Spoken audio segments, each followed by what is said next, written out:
This is Scott the Fix-It Guy. Today we have a pretty easy one. It's a Wolf gas range, but the burners click. So once it lights, it just keeps clicking. And sometimes that can be caused by a burner that got wet, and you can just use a blow dryer. Other times it's more often caused by just some accumulated corrosion and dirt, maybe even grease on the burner parts. So pretty easy with a Wolf stove. You just take off the parts, just lift them straight off. And I'm going to do that for these two burners on the side, because the front burner is the one that was clicking. And then I'll take this drip pan off. You can grab a little tool in the hole and then just lift it off. And then there's a couple other burner parts we're going to pull off this burner ring. And then really all we're going to do is just use a wire brush to clean all the surfaces. We're going to clean the igniter in and around the igniter.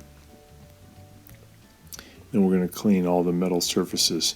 Be careful around the igniter because they are made of porcelain.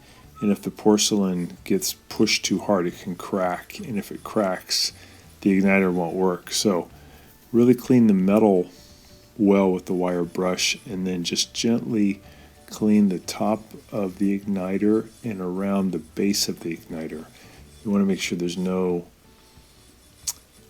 junk or corrosion or grease or any kind of liquid around it. So essentially the reason that the spark module keeps sparking even after it's lit is due to a poor electrical connection, and that connection is through the metal parts. So there's a spark that jumps and completes a circuit between the igniter, the tip of the igniter, and the burner head. But the ground connection for the burner head is established by the metal pieces that touch each other due to gravity. And in between those metal pieces, there can be some junk that builds up and effectively makes for the idea of a faulty circuit or a dirty wire. And then the spark module can't tell that the igniter has lit. So when you clean those metal parts, you're making a clean connection, a clean wire, a clean circuit, and the spark module can do its job. So it's a very common problem with gas stoves that over time things build up. So you want to take your wire brush and just make shiny all the metal surfaces that will touch. So with the burner base where the igniter is, we get that really clean. We get all the area around the igniter clean. And then the part on the burner ring that's going to touch the base, we want to get that super clean. And then there's a little burner cap that goes over the middle. Want to get that clean.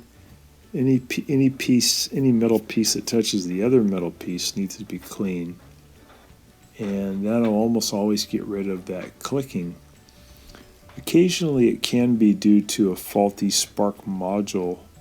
That's pretty rare. Sometimes basically the relay on the module gets stuck and it won't unclick its circuit, and then you have to replace the module. But more often than not, it's just a dirty burner components, or something's gotten wet. Oftentimes, if the burner head gets wet, it'll actually click all the time, even when you don't turn on the switch, because it's grounded itself out. The only way you can stop it is if you unplug it or turn off the breaker. If that's the case, then you can just use a blow dryer and you can aim it at the burner head that you think is wet until it's evaporated all that moisture.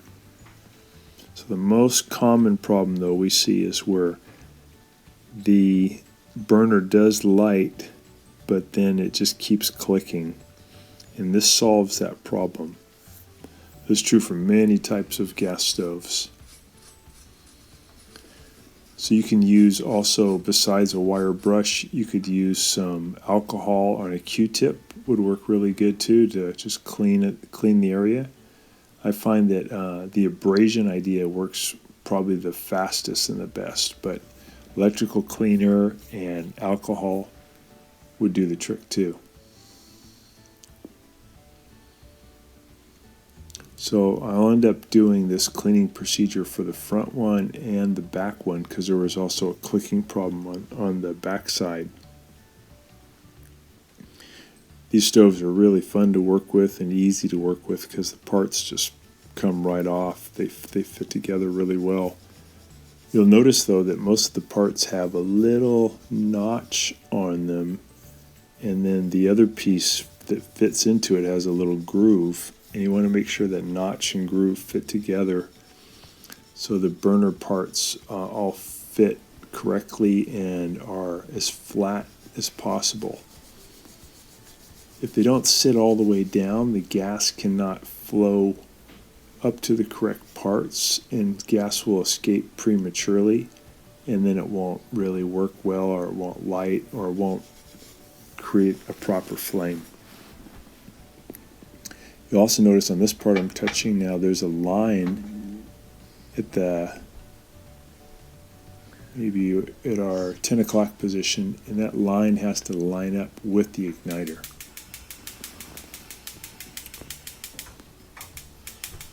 So now we got a nice flame, turns on right away, has a quick ignition, so that's doing really good.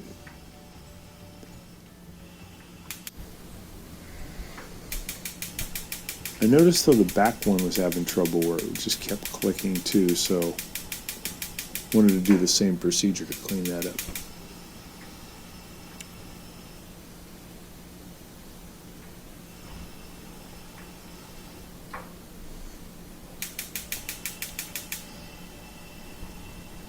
You can get these wire brushes at the hardware store, order them online from Amazon. I get them at the dollar store for like 99 cents. I think you actually get 2 of them. They're really good. They last a long time. So the back one was clicking too, so I notice it's pretty dirty at the base. I'm going to get rid of all that corrosion.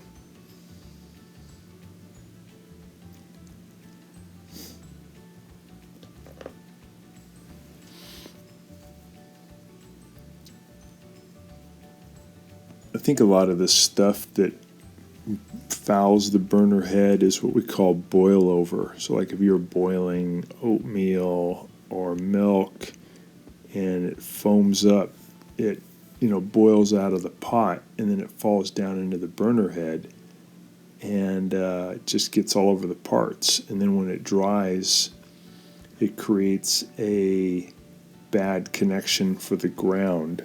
The metal parts can't touch and create a really good electrical connection. Then you get this problem.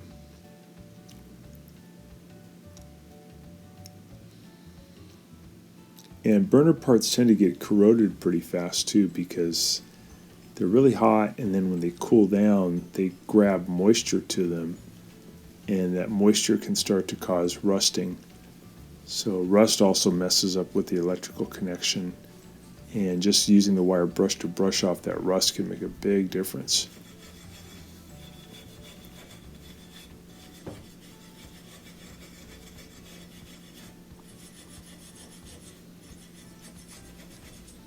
Sometimes also if you have a clicking problem that won't turn off, it can be the switch that's over by the burner knob is out of position and it's just not turning off when it should. But typically if you move the switch around a little bit, you'll get it to turn off or act differently. So if you're noticing that, that can be also a way to correct the problem. But most often is what we're doing today, where we're just cleaning the burner head parts.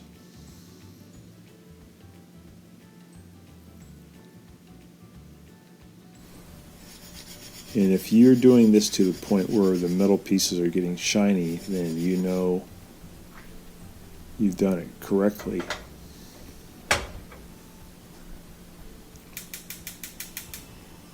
There we go. Nice flame and no more clicking. So that solved that problem.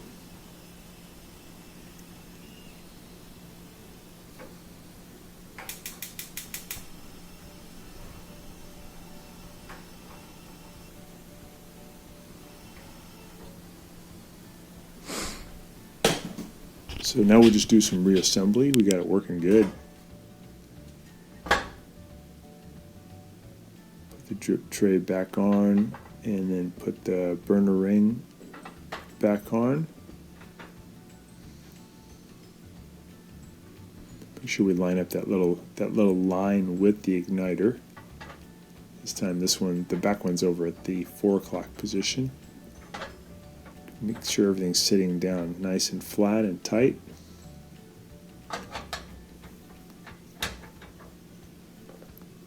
Give it one more test. Yeah, fires right up. Nice flame. No clicking.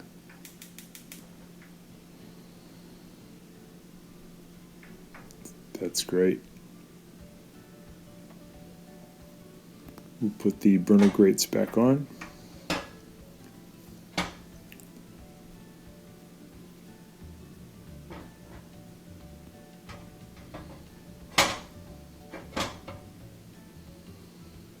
Here we go.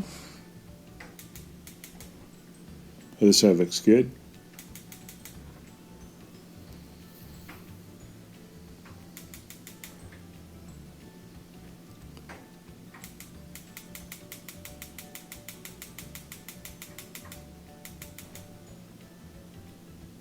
Very good. Got a nice healthy stove. So I hope this has been helpful to you, and please subscribe to our channel when you get a chance. Thanks so much for watching. Bye-bye.